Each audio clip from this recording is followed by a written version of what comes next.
নমস্কাৰ বন্ধু বান্ধৱীসকল, বৰ্তমান চলি আছে শাওণ মাহ। পবিত্ৰ শাওণ মাহ উপলক্ষে আজি আপোনালোকৰ বাবে আগবঢ়াইছোঁ আমাৰ এই বিশেষ ভিডিঅ'। সনাতন ধৰ্মত শাওণ মাহক বছৰৰ অন্যতম পবিত্ৰ সময় হিচাপে গণ্য কৰা হয়। এই মাহ ভগৱান শিৱৰ আৰাধনাৰ বাবে বিশেষভাৱে উৎসৰ্গিত। পুৰাণ আৰু ধৰ্মীয় বিশ্বাস অনুসৰি শাওণ মাহত ভক্তিভাৱে মহাদেৱৰ পূজা, উপবাস, জপ আৰু যজ্ঞ কৰিলে বিশেষ কৃপা লাভ কৰা যায়। সেয়েহে এই মাহত দেশৰ বিভিন্ন প্ৰান্তত মহাদেৱৰ ভক্তসকলে সোমবাৰে ব্ৰত পালন কৰাৰ লগতে শিৱলিংগত গংগাজল, গাখীৰ, বেলপাত দিয়ে আৰু ওম নমঃ শিৱায় মন্ত্ৰ জপ কৰে। কিন্তু কেৱল পূজা কৰিলেই নহ'ব। ধৰ্মীয় বিশ্বাস অনুসৰি শাওণ মাহত ভক্তই কিছু আচৰণ আৰু অভ্যাসৰ পৰাও বিৰত থকা উচিত।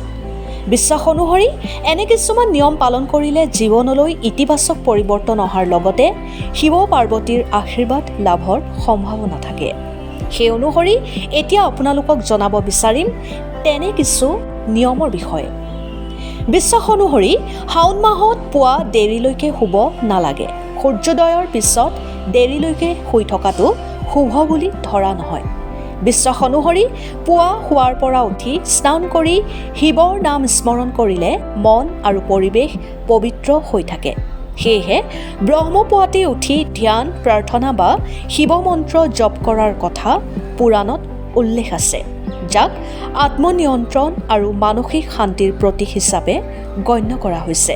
সেইদৰে শাওণ মাহত নিচাজাতীয় দ্ৰব্যৰ পৰা দূৰত থাকিব লাগে। এই মাহক সংযম আৰু আত্মশুদ্ধিৰ সময় হিচাপে মনা হয়। ধৰ্মীয় বিশ্বাস অনুসৰি নিচাই মন আৰু শৰীৰৰ পবিত্ৰতা নষ্ট কৰাৰ লগতে আধ্যাত্মিক সাধনাত বাধাৰ সৃষ্টি কৰে। সেয়েহে পুৰাণত এই সময়ত মদ, ধপাত বা আন কোনো নিচাজাতীয় দ্ৰব্য গ্ৰহণ নকৰাৰ পৰামৰ্শ আগবঢ়াইছে। আনহাতে শাওণ মাহত আমিষ খাদ্য এৰাই চলাটো মংগলজনক।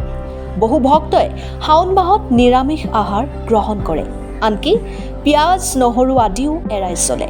যদিও এই খাদ্য সকলোৰে বাবে বাধ্যতামূলক নহয়, কিন্তু ধৰ্মীয় বিশ্বাস অনুসৰি নিৰামিষ তথা সাত্বিক আহাৰে মনক শান্ত ৰাখে আৰু পূজা অৰ্চনাৰ প্ৰতি একাগ্ৰতা বৃদ্ধি কৰে। এই মাহত বিলাসিতা আৰু অপচয়ৰ পৰা আঁতৰি থাকিব লাগে। যিহেতু শাওণ মাহক ত্যাগ, সংযম আৰু সৰল জীৱন যাপনৰ মাহ হিচাপে বিবেচনা কৰা হয়, সেয়েহে এই মাহত অপ্ৰয়োজনীয় খৰচ, বিলাসিতা আৰু ভোগ বিলাস কমাই সৰল জীৱন যাপনৰ বাবে পৰামৰ্শ দিয়া হৈছে। এই সময় দান, ধ্যান আৰু সেৱামূলক কামত অংশগ্ৰহণৰ বাবে বিশেষভাৱে শুভ বুলি কোৱা হয়। শাওণ মাহত নেতিবাচক চিন্তা আৰু খং নিয়ন্ত্ৰণ কৰাটো খুবেই প্ৰয়োজন।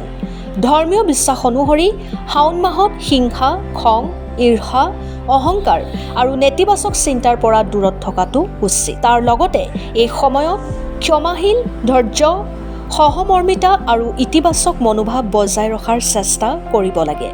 এনে কৰিলে মানসিক শান্তি বৃদ্ধি পোৱাৰ লগতে আধ্যাত্মিক দিশত উন্নতি হয় বুলি বিশ্বাস কৰা হয়। শাওণ মাহত মানিবলগীয়া আন এক গুৰুত্বপূৰ্ণ নিয়ম হৈছে অসহায় মানুহ বা প্ৰাণীৰ প্ৰতি সদায় সদয় হৈ থাকিব লাগে। যিহেতু মহাদেৱক কৰুণাময় দেৱতা হিচাপেই সকলোৱে জানে, সেয়েহে পুৰাণত এই মাহত দৰিদ্ৰ, অসহায়, বৃদ্ধ বা অবলা প্ৰাণীৰ সৈতে বেয়া ব্যৱহাৰ নকৰিবলৈ পৰামৰ্শ আগবঢ়াইছে। তাৰ পৰিৱৰ্তে সামৰ্থ্য অনুযায়ী দান, সেৱা বা আহাৰ বিতৰণ কৰিলে পুণ্য অৰ্জন কৰে বুলি বিশ্বাস কৰা হয়। সেইদৰে শাওণ মাহত মিছা কথা কোৱা বা প্ৰতাৰণা এৰাই চলিব লাগে। শাস্ত্ৰমতে সত্যবাদিতা ধৰ্মৰ অন্যতম ভেটি। সেয়েহে শাওণ মাহত মিছা কোৱা, প্ৰতাৰণা কৰা বা আনৰ ক্ষতি হোৱা কামৰ পৰা বিৰত থকা উচিত। সততা আৰু ন্যায়পৰায়ণতা বজাই ৰাখিলে মহাদেৱৰ আশীৰ্বাদ লাভ কৰে বুলি বিশ্বাস কৰা হয়। শাওণ মাহত আপুনি পৰিয়ালৰ সৈতে অশান্তিমূলক কামত লিপ্ত নহ'ব। এই মাহত বিনা কাৰণত দ্বন্দ্ব কৰা, কটু মন্তব্য কৰা আদিৰ পৰা আঁতৰি চলিবলৈ পৰামৰ্শ দিয়া হৈছে। তাৰ পৰিৱৰ্তে পাৰিবাৰিক শান্তি বৰ্তাই ৰখা আৰু সকলোৰে সৈতে সৌহাৰ্দ্যপূৰ্ণ সম্পৰ্ক গঢ়ি তোলাক শুভ বুলি গণ্য কৰা হয়। ধৰ্মীয় বিশ্বাস অনুসৰি শিৱ পূজাত তুলসী পাত, কেতেকী ফুল বা হালধি সাধাৰণতে অৰ্পণ কৰা নহয়। তাৰ পৰিৱৰ্তে বেলপাত, ধতুৰা, আকন্দ ফুল, গংগাজল, গাখীৰ আৰু চন্দন অৰ্পণ কৰাৰ নিয়ম বেছি প্ৰচলিত।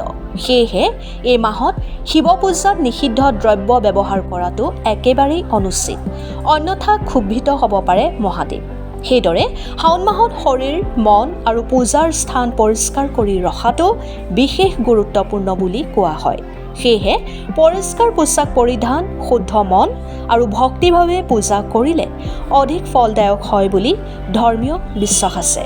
তাৰোপৰি শাওণ মাহত আৰু বহুকেইটা নিয়ম পালন কৰিলে শুভ বুলি গণ্য কৰা হয়। সেইসমূহৰ ভিতৰত আছে সোমবাৰৰ ব্ৰত পালন, শিৱলিংগত গংগাজল, গাখীৰ আৰু বেলপাত অৰ্পণ, ওম নমঃ শিৱায় মন্ত্ৰ জপ, দৰিদ্ৰ আৰু অভাৱীজনক সহায় কৰা, গৰু, কুকুৰ বা অন্য প্ৰাণীক খাবলৈ দিয়া, ৰুদ্ৰাক্ষ ধাৰণ, ধ্যান, প্ৰাৰ্থনা আৰু আত্মসংযমৰ চৰ্চা কৰা আদি। শাওণ মাহত এনেদৰেই এইসমূহ নিয়ম পালন কৰিলে দেৱাদিদেৱ মহাদেৱ তুষ্ট হোৱাৰ লগতে মহাদেৱৰ আশীৰ্বাদ লাভ কৰিব পাৰি বুলি বিশ্বাস কৰা হয়।